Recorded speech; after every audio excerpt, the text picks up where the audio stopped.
In today's video, I'm going to teach you how to cancel a Gohighlevel subscription. To get started, open Gohighlevel and sign into your account.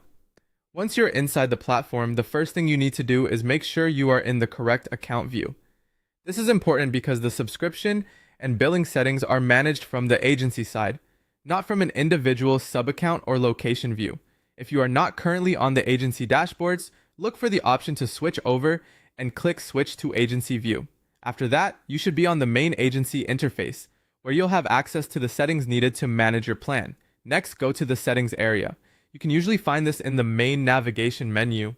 Once the settings page opens, look to the left-hand side and click Billing. This section is where Gohighlevel keeps your subscription details, payment information, and plan management options.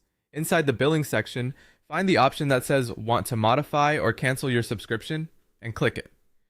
This opens the cancellation flow. Depending on what's currently visible on your screen, you may need to click Show More to reveal the full set of options. Once those options appear, click Cancel Plan. At this point, Gohighlevel will ask you to confirm your cancellation. You'll see a prompt about canceling your high-level account, and you'll be asked to select a reason. Choose the reason that best matches your situation.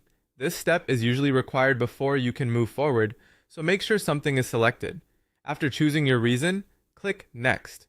The platform may show you one more confirmation screen before finalizing the request.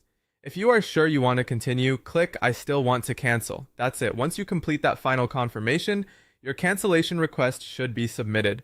As a helpful tip, take a moment to review any final messages on screen so you understand when the cancellation takes effect and whether you'll still have access until the end of your billing cycle. It's also a good idea to save or screenshot the confirmation page for your records, just in case you need proof that the cancellation was completed. And that's how to cancel your Gohighlevel subscription quickly and correctly from the billing settings inside your agency account.